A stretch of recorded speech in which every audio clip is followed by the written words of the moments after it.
So this is the P33 from wish.com. So inside the box you've got your phone,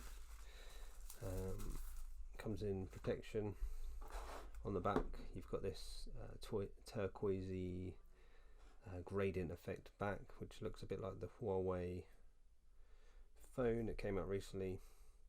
You've got this triple camera here, but from the look of it only one of them is actually a camera. These two have just got a plastic casing, no actual lens in there. This one here is the flash obviously, and then this just looks like either a light sensor or a faux cover on the back as well. On the side you've got your power button, your two rocker switches. On the bottom you've got your microphone and speaker grill. This one is completely blanked out, so that's not doing anything. You've got micro USB charging at the top and a headphone jack 3.5mm at the top there. On the front you've got a front facing camera as well, and you've got a little LED there. So as you can see on the front, it looks like they've got a screen protector built into it as well. Slightly rough texture, so that might degrade your experience when you're trying to swipe. So let's turn this thing on, see what it's like. Oh, shut down. Okay, let's shut it down. It's already on. Okay, so bye bye.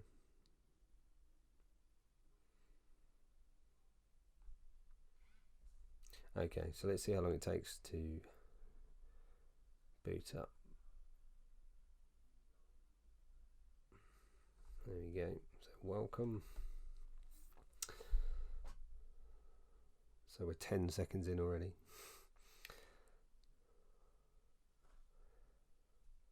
Screen's not too bad quality. As you can see, it's 20-second boot up, 22.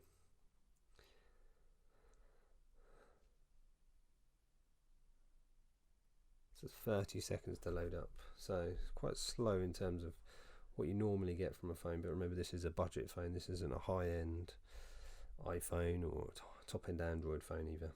So about 40 seconds it took to boot up. We've got unlock screen as well. So what I do now is I'll just quickly log in off camera to the Google Play Store. We'll download a few apps quickly. Okay, so we're logged in. We've got a few apps to go. So the first one that I always do is the CPU-Z. So this one we can see what the processor is. So it says 2x ARM Core X7 at 1.3 gigahertz. It's got 28nm processor. Clock speed is 590 megahertz to 1.3 gigahertz. So the first one is running at 1.3 megahertz, 1300 megahertz, same CPU one. At the moment the full load is going through 100% while we're using this at the moment. We've got, it's called the P30 Plus, 4.4 inch. So it's the screen is 1660 by 1080, 239 DPI, 4 gigabytes of RAM. So at the moment we're not using a lot of RAM, which is good to see. And it's got 64 gigabytes of storage as well. Android 8.1 as well. We've got good battery health, 88%. Temperatures, sort of sensors, all that kind of information, but we'll leave that at the moment. So the next test will be to see, come on, not very responsive. So let's see if it can load a game. It's thinking about it. So it's not that powerful at the moment. So here we are. It's going to do it. Should be able to do it. It said it had 10 cores. Struggling. It's taking a very long time to load. Come back up again.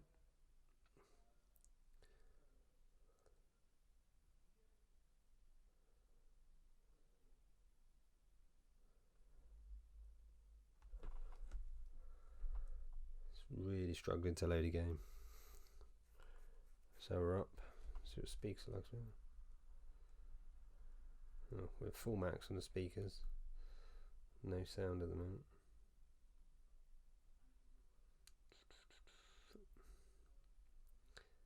So it's not coded very well with games. So if you're looking to buy this for games, it's going to take you a long time. It's going to be very frustrating as well. Is it dead? No. Turn itself off.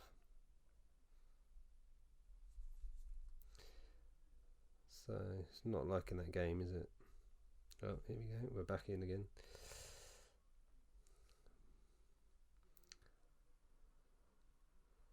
So that wasn't even the game. So now we're having to download the whole game as well. So I'll leave it there. So you can see it does struggle to load quite graphic intensive applications as well. So what we're going to do now is I'm going to go out, take a few pictures, and I'll also capture some pictures for late at night as well, and we can see what the quality of the images are like as well. So let's just get rid of that. One more thing before we go. We'll leave that because it's dying today. So inside the box as well, you get a USB plug, you get your micro USB cable, and you get some generic 3.5mm headphones. You get an instruction manual as well, which is in English, which is good. And you also get a case, so you get a little case to put it in, so it fits well. Yeah, fits well. Grew over the external speaker at the bottom. Covers the gives you access to the micro USB as well, and the headphone jack, and obviously gives you access to the camera lens as well, cameras, and the LED flash on the back. So in terms of build, it's quite weighty as well, quite heavy. Screen isn't too bad actually. Be interested to see what the pictures come out like as well. But as you can see, it's not coping very well with lots of graphic intensive work going on, and I can't get out of that. So I'll upload some pictures now, and we'll look at those as well and see what the quality is like. So this pictures was taken during the day. This is a video, very bright sunny day. The color reproduction isn't great, but it's good enough for a budget phone. This is a still picture, once again not very sharp, so the cameras aren't that good. This is a nighttime video. It's not too bad. Focus is not too bad.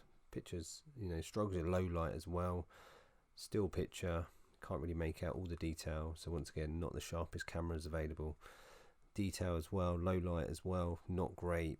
So once again, the video as well doesn't really stand up to the test as well. But we need to bear in mind as well that it is a budget phone, low cost, and obviously has low quality components.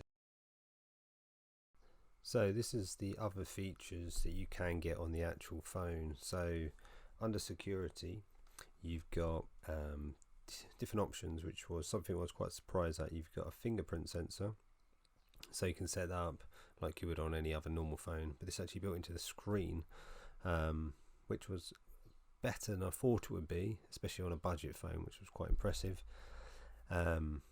Fairly straightforward. Put your finger on the center of the screen, move it around, and it picks up the motion. And when I used it in practice to unlock my phone, it worked quite well. It just pops up in the middle of the screen like on some modern phones do, so very impressive in that sense. And the other thing you can do is to actually use face unlock as well, which was quite difficult to set up originally. You need to make sure that you're in a well lit room. Your face is centered as well. It takes a few attempts to get it right, but the thing I did find with it, that it didn't work overly well when I was actually setting it up. So this very impressive features for a budget phone, and obviously if you can get them to working well, then that's ideal. So this is what the phone is originally advertised at on wish.com. So as you can see, it talks about the 5-inch display, lots of detail about how impressive it is, and obviously we can see mentioned about 5.8 inch full screen, 4G, 64 gigabytes of storage, 4,000 milliamp battery, 8 megahertz camera. Talks about the the quality of the screen, which as we saw in the video is quite impressive.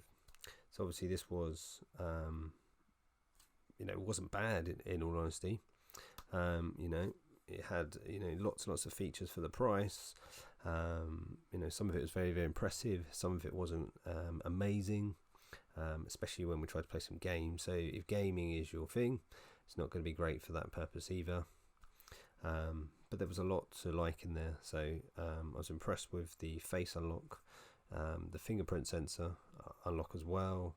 The screen wasn't too bad. The 8 megapixel front camera wasn't great, as we saw from the pictures.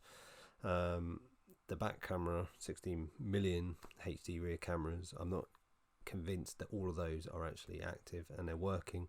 So we saw the lack of sharpness in the pictures and things like that. And it does struggle in low light as well. So there's some other things to keep in mind. So overall, for £32 plus £10 shipping, so 42 altogether, it's not a bad phone. It'd be ideal. I wouldn't hesitate to give it to you know, a young, you know, teenager or a child's introduction to their first phone, because it's low cost, but it also is still quite impressive in terms of what it can and can't do.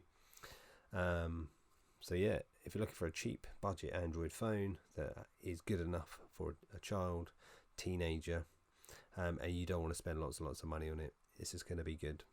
Okay, but bear in mind the camera, the fact it won't play games very well, so it might have just been that one game, but from what I've seen as well, it does struggle when it starts to get overloaded with detail.